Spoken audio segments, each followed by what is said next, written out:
Hello and welcome to the DMPL Podcast. I'm Aaron Gernes, your host, and today on the podcast we have Chris Fabricant. Chris is going to be coming to the Des Moines Public Library on Saturday, April 29th at 12:30 p.m., and he's going to be at the Central Library. He's the author of the book Junk Science and the American Criminal Justice System. Chris, how are you doing today? I'm great. Thanks so much for having me on.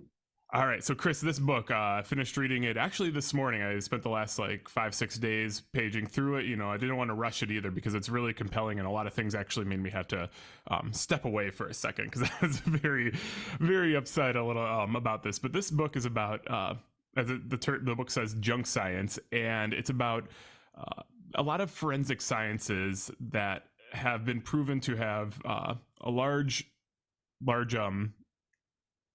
how do I put this? A large error rate, things that really are just kind of bullcrap. Let's just say it like that. And they're putting innocent people away for murder, for on death row, for sexual assaults and rapes that they didn't commit.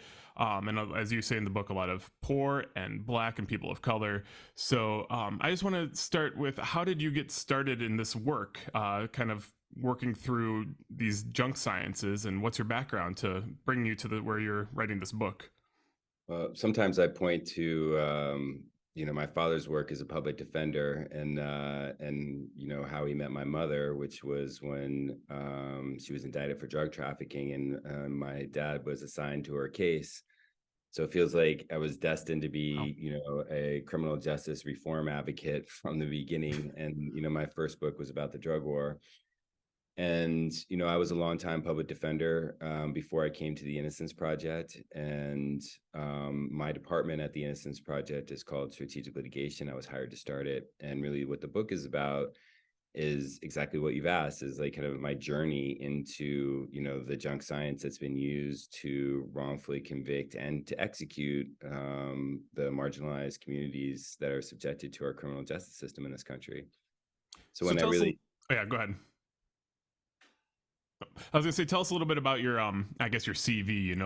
How long you've been practicing. As you said, you're an attorney, and how your career led up. As you said, you're a public defender. What led up to joining the Innocence Project? And dig in a little bit more for us for that before we get into Sure. this. I was an appellate defender for a number of years. So my clients had all been convicted at trial already, and then I was arguing their cases in courts of appeals around, and mostly here in New York City.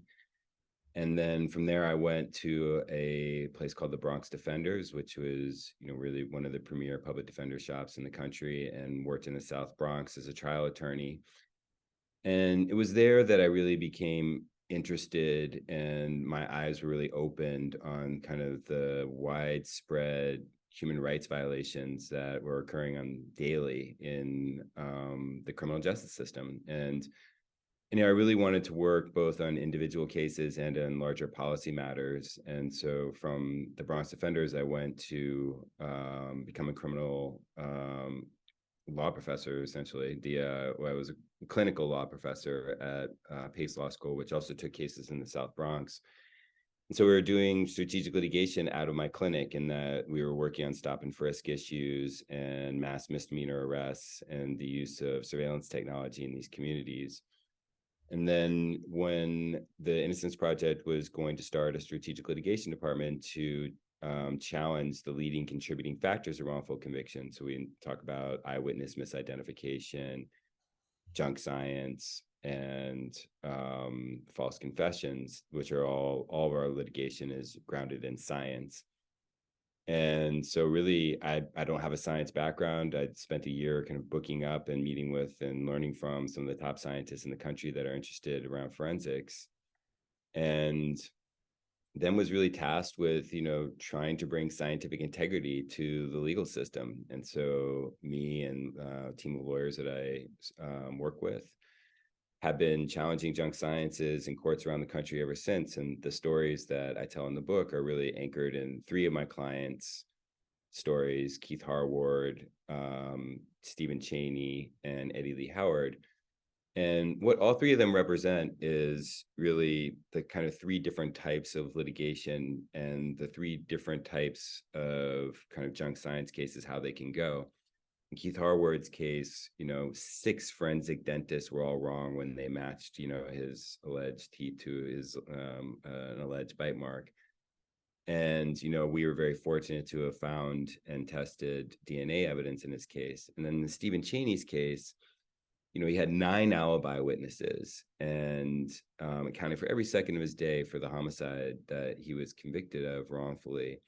But they'd used junk science. They'd had a shoe print match, a bloody shoe print. And they said his shoes had tested positive for blood. And they said a fingerprint of his that must have been left recently, which was also junk, was his. And then they had this bite mark where a witness, an expert witness testified that it was, 1 in a million chance that anybody other than Stephen Chaney had left that bite mark. As a result, the 9 alibi witnesses were discounted by the jury and they went with the junk science, and the struggle to unravel that without conclusive DNA really represents how hard it is for our clients who've been convicted on junk science that they don't have conclusive DNA to demonstrate their freedom. And then finally, Eddie Lee Howard's case, which is the structural racism that's inherent with our criminal legal system. And really, he was on death row in Parchman, Mississippi. And if you're familiar with the Parchman prison farm, was literally a slave plantation and nothing had changed, and still today, essentially running very similarly in those fields of cotton and forced labor. So, and in his case, with the notorious Michael West, who is the witness, is one of the most notorious, junk scientists in the annals of the history of the legal system in our country, just made it all up. There was, he testified from the witness stand without any visual aids whatsoever, just claimed to have found bite marks on the victim that matched Eddie Lee Howard. And that was enough to set, he was a Black man accused of the rape and murder of an elderly white woman in Columbus, Mississippi, and so they used junk science and that was enough to send him to death row twice. Yeah. So let's talk a little bit about the junk sciences at work. I know you'll probably break this down even further when you come to Des Moines, but the book spends a lot of time on bite marks and some significant time on hair matching, arson, and a few other things. So why is it that bite marks are junk science? I mean, I think everyone that watched CSI in the 2000s, is the most popular show on television, and I think we're all can imagine bite marks or partial fingerprints being identified, or even hair matching. Hair matching, I feel like, was a very big one. Not DNA, but just the hair follicles themselves. So how did this become junk science? For the people that don't know the science background of it, it seems like it's something that seems pretty straightforward. Yeah, most junk sciences, have strong intuitive appeal, right? You think about something like bloodletting, right? That, kind of makes some sense. I have a virus in my blood. I'm going to drain out my blood. I'm going to get some new blood. I'm going to feel better, and that had enough curbside appeal to last thousands of years, right? So you think junk sciences, the way that I define them in the book, is subjective speculation masquerading as scientific evidence. It sounds scientific. There are large textbooks. There's lots of, so-called literature that are associated with it. There are lots of credentials and board certifications and everything like that kind of play acting science, right? You have all of the bells and whistles, but none of the meat. And when the meat is the scientific research that's conducted through the scientific method, that's peer reviewed, and that has been demonstrated to be reliable and valid. So, in the book, I trace kind of the history of, how it is that junk science got into criminal courts and how and why is it so hard to get rid of. And what my research showed, which was really, really had to contrast it with what was going on at the same time in the civil side of our legal system. And in the 1960s and 70s, in the post-World War II era, suddenly scientific evidence was being used in both civil litigation and criminal litigation much, much more. And a forensic scientist became a career that you could actually aspire to. Before the World War II era, that wasn't a thing, right? And so we had the opening of the FBI crime lab, and then you had local crime labs that became opened around the country. And then you have forensic pathology, which became an established and organized field, although doctors had been investigating deaths for hundreds of years, but it wasn't forensic pathology as an organized field. And forensic pathologists were kind of becoming stars. And, and Quincy became, like one of the most popular shows on television about a swashbuckling, crime fighting, forensic, pathologist. And what was happening during this era was on the civil side, you were having this explosion in personal injury litigation, toxic tort, and product liability litigation that was going on. And on the criminal side, you had mass incarceration policies, which were exploding the carceral system in our country, in that, and the drug war, and more opportunities for the use of junk science, to prosecute those who are subjected to our legal system. So one of the reasons that I traced the history of bite mark evidence was because everything that you need to know about the junk science, you can learn through how this technique became a thing. And I devote a chapter on it called Case Law or Credentials, Case Law, and Ted Bundy. And what that was is that, we watch how the dentists kind of invented this field of bite mark matching, because they'd always been involved in victim identification, right? So your listeners, I'm sure, have heard of, bodies burned beyond recognition had to be identified through their dental records. And few understand who that is that's doing that identification. And that's a forensic dentist or a forensic odontologist, as they like to call themselves in court. And what they did is they invented these credentials. They leveraged this, legitimate work they were doing to kind of invent bite mark evidence. And what they would argue in court was that essentially what we do is we identify people by their teeth, and we also identify people by the bite marks their teeth create. So you can make it sound like that's very, kind of related work, but they're totally unrelated. And, to quote myself, in the book, is like, it's like a geologist claiming because, she's capable of identifying a species of rock is capable of identifying the rock that was used to bash in somebody's head, right? There's nothing that are related to those two fields. Let alone how a skin even holds bite marks, as you talk about in the book too, and everything like that. Right. And you never see, these are captured in a moment of time. And skin is constantly changing in an injury, right? So if it's a deceased person, then the decomposition of the body changes minute to minute, hour to hour, day to day, right? I mean, if you think about what bruises are like where blood collects, and if a person is dead, blood doesn't flow anymore, so the bruising is completely different, let alone, and then I'm sure lacerations change too and everything like that. Exactly. So you could have, teeth that so-called match 1 hour and don't match the next, right? And so they're just taking this moment of time and then claiming a match. And it's funny is that all of the cases I've worked on dozens and dozens of these cases. I never saw a cross-examination of an expert that made that really basic point. It's like, there's no way to predict how this would have changed. And you've captured this in some moment of time. Who's to say that it would have matched the next day if you'd taken the photograph that day?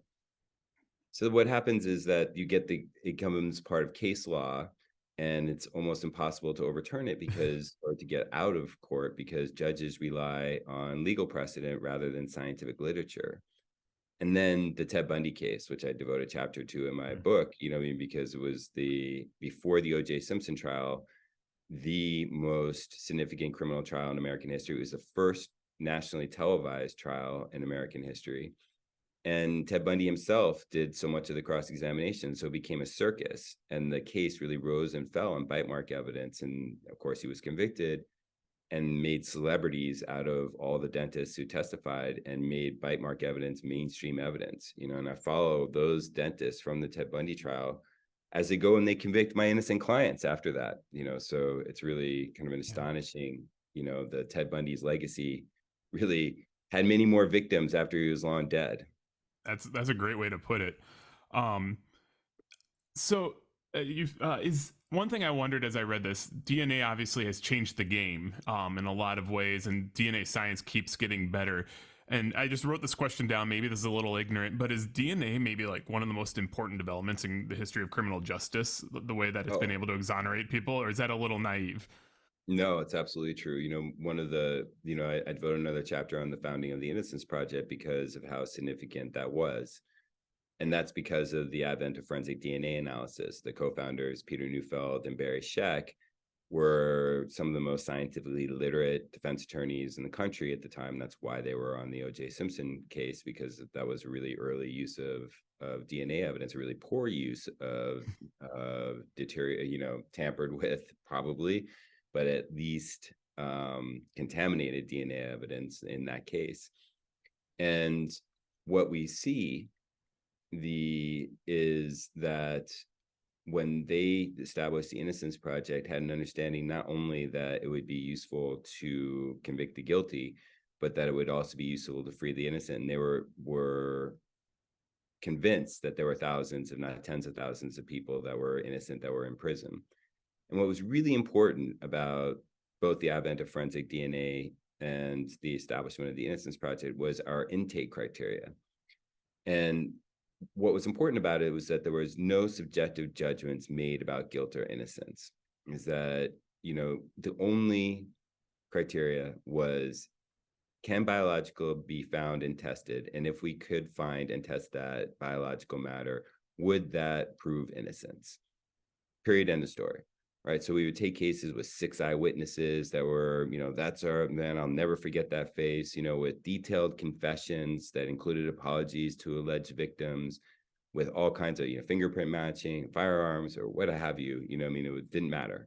Just take it if we could find DNA. And as a result, we learned that that our criminal justice system is inherently fallible, that some of the most important pieces of evidence that we rely on day in, day out still today, like eyewitness identification, is the leading contributing factor to wrongful conviction. Honest, mistaken eyewitnesses that misidentify criminal defendants to great consequence. Same as, and the next leading contributing factor, which we never believed before, was forensic sciences, the misapplication of forensic sciences. So you think about, you mentioned CSI before. Is that, when was the last time you saw a show like CSI or Forensic Files or Crime Scene Investigators or any of the millions of procedurals on that ever depicted forensic sciences as unreliable or wrong, or even anything less than conclusive, obvious, objective evidence of guilt? Never. And CSI has a bite mark show, right? Where they show it's like a computer that's laser matching a bite mark, to this guy's teeth, right? There are no lasers in bite marks, it's total junk, right? But it's depicted as infallible, and jurors come into court with that, what was called the CSI effect. There's been a lot written about it, with the belief that not only that forensics will be available, but that it will be conclusive evidence. Judges have the same misconception. So do prosecutors, and so do many defense attorneys. And one of the reasons I wrote the book was to dispel the myth of the infallibility of forensic sciences. Yeah, it's hard to be. In a sense, like at this point, as science becomes more and more clear about it, it needs to be more well known. But it's also, I do feel in a sense like it's hard to be an expert in everything. And when you have public defenders coming in, and even prosecutors that you talk about, obviously there's bad apples, or I don't even want to call them bad apples. There's a systemic way that prosecutors work that obviously harms certain aspects of our society, poor people and people of color especially. But there are, you can't be an expert in everything. So sometimes, I know you did all this work going to these forensic association things, but those don't necessarily have anything to do with the bar. Like going to a bar meeting and talking with other attorneys. So you have to have people come in and try to become the experts and relay that information. That's got to be very frustrating to be that person and trying to talk to a blank wall, I guess, that people that have done the same things for 30 years and don't want to go look back at that. Yeah, well, widespread scientific illiteracy is a huge problem in the bar. It's a huge problem in our society, and that as a result, really, you get great deference paid to anybody who holds themselves out as an expert or as a scientist, even when it's all nonsense. Mm-hmm. So, I'm coming to Iowa, in April, not just to do this book talk, but also do a training of defense attorneys on challenging and litigating scientific evidence. And, one of the things that I really emphasize to public defenders and other defense attorneys is that they have to book up. They have to understand that all forensics, have some subjectivity, some much more than others. And just to make the defense bar aware that the scientific community has weighed in on forensics and found them, seriously lacking. Is that, one of the like landmark, really an earthquake document that was published by the National Academy of Sciences in 2009 showed that, the takeaway was really around something called individualization. And what we've seen this in forensics for 100 years, right? And this is hair microscopy, like two hairs that are matched together under a microscope, that's the guy, right? And to the exclusion of everybody else. Fingerprint, that person to the exclusion of everybody else ever born. Somebody on a witness stand right now is testifying that that gun fired that bullet to the exclusion of every other bullet ever manufactured, or every other gun ever manufactured in the history of time, right? And what the NAS, which was the first time that mainstream scientists had taken a look at forensic sciences because of wrongful conviction, because of the advent of forensic DNA, that was clear that there were real problems with it. And so they looked at the literature, they looked at the science, and what they came away with, amongst many other, it's a long document, but one of the fundamental takeaways, if not the fundamental takeaway, was that only nuclear DNA analysis, right? So that's single source, not mixture interpretation or anything else. Single source DNA analysis was capable of identifying the source of crime scene evidence, right? So all of these claims that have been accepted in court for a century are scientifically indefensible, right? And yet we have plenty of clients who are in prison based exactly on those types of claims, where if you buy what the expert or the scientist tells you, it's essentially a directed verdict, right? If you have a forensic odontologist saying, and this happened to so many of my clients, that those teeth, your client's teeth matched, the bite mark on this victim's leg, how are you possibly going to defend that? Does that include like fingerprints? I know that's been the biggest one that people have probably heard over the years. Everyone gets their fingerprints put into a system, if they're incarcerated. So is that wholly unreliable as well at this point? No, it's not wholly unreliable, but you can take a fairly reliable technique like fingerprints and make it pretty junky if you have low quality evidence. Sure. And this is why chain of custody is so important, I take it, and also the actual, whether it's a partial versus a full. Right. And it's almost always a partial print when you're talking about a latent print at a crime scene. Mm-hmm. So, you have in your mind's eye what a fingerprint is, is the rolled print that's deliberately created. What you're finding at crime scenes are smudges. And how much of that smudge you need to be confident that you can make, a so-called match to an exemplar is a totally subjective decision. There's no standard as to how much it is. Some people will be much more reckless, some people much more conservative, some people who have been around for a long time might be willing to take corners because they have so much confidence in their abilities. And this is a subjective judgment based on what they will say is training and experience. And like all these forensic techniques, take no measures to mitigate cognitive bias issues, right? Mm-hmm. And so something that I'll talk about more at the book talk is some of the studies that have been done on biasing information and how minds can be changed based on nothing more than irrelevant contextual information, right? So if you think about those of you who've been to, you probably do this in high school too, in college, is that usually you don't write your name on an essay, right? Because we want to avoid bias from the teacher, right? Or the Pepsi challenge, right? We blind the people who are going to take the Pepsi challenge to decide if they like Coke or Pepsi better, because people have in their own minds that I like Coke better. So if you're going to select that and that it's Coke that you're drinking, you're much more likely to say that's my favorite. So that same concept, right? Blind grading, that's not done in forensics, but the same subjectivity that will lean or push a decision maker one way or the other is endemic in the field, and it leads to a lot of wrongful convictions. And what I talk about in some of the stories that I tell is how that kind of investigators' belief in a suspect's guilt had swayed forensic experts to declare a so-called match that led to wrongful conviction, because these are subjective techniques. There's no computer, unlike CSI, that's making this decision. It's a human being. You said in the book, I want to make sure I have this right. I think it's a quote, maybe you quoted someone else actually, but science advances one retirement at a time. So what is the state of, this is all fairly recent if you think about it in the grand scheme of things. Like you said, the NAS report came out in 2009. That's less than a generation. What is the state of things as it stands today? Because a lot of your stories we're talking about fighting still into 2020 and 2021 to get people exonerated on junk science. Yeah, well, the day that we're recording this, there's an article about one of the my clients that's on death row in Angola prison in Louisiana that was put there by Stephen Hayne and Michael West's opinions. And those are two characters discussed in the book. So this is an ongoing struggle, and they're still getting into court today. The same evidence, and that was John Lentini's quote. And John Lentini is very well known arson investigator, and I devote a fair amount of the book to arson investigation. And I thought he had said that it was one funeral at a time, but when I interviewed him, he said it was one retirement. Oh, a little more kosher.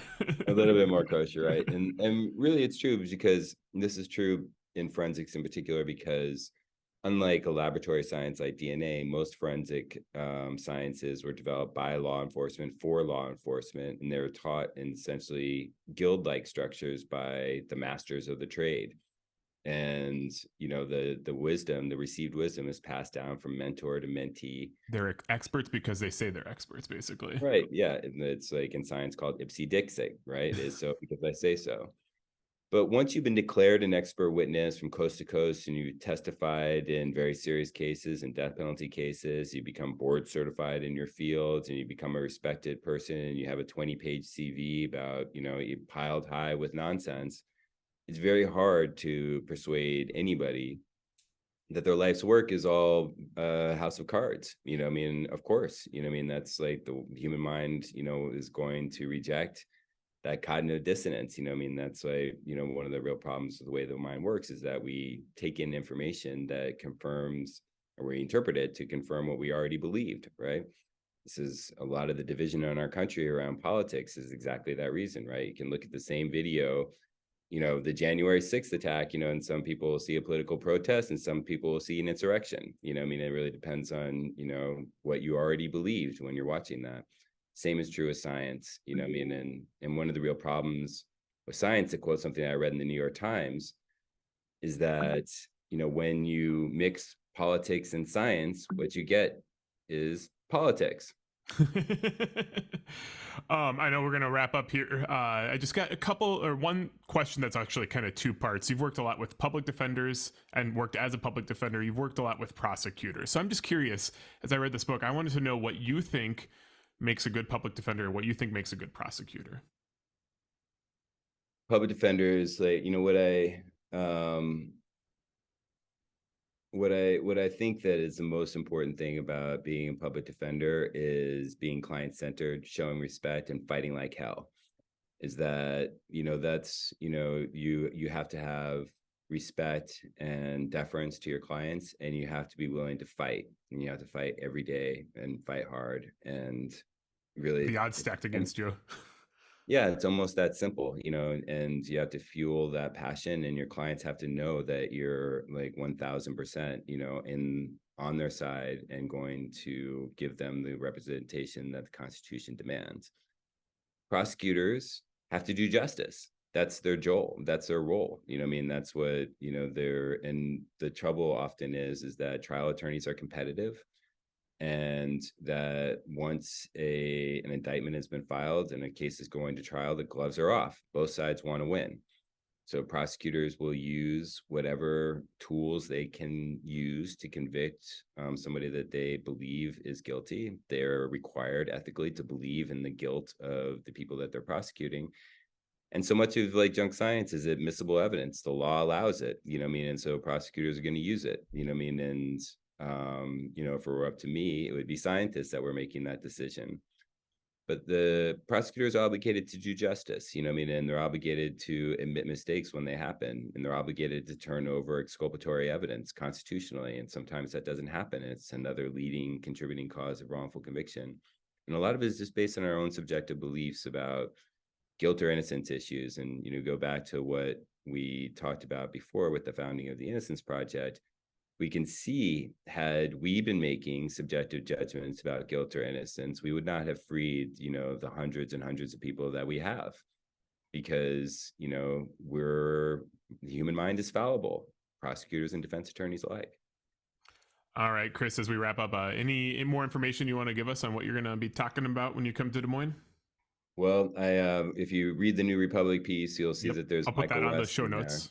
right, is that I'll talk about the deposition that I took with Michael West, which has gotten a lot of attention because it was so just bananas. I mean, it's a death penalty case, so it's like it's a bracing read, as I'm sure you'll confirm. And so I will talk about that, the work of the Innocence Project, and some of the cases that we're working on currently. And I'll be happy to answer lots of questions. While we're here, I want to shout out a book too about Michael West, and I can't remember it's called The Cadaver King and the Country Dentist, a true story of injustice in the American South by Radley Balco and Tucker Carrington.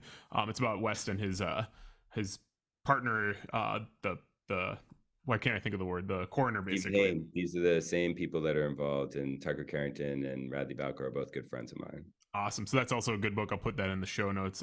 We look forward to seeing you when you come here in Des Moines. Chris, thanks so much for joining us on the podcast today. Again, a great book. You can check it out from the library, find it at your local bookstores.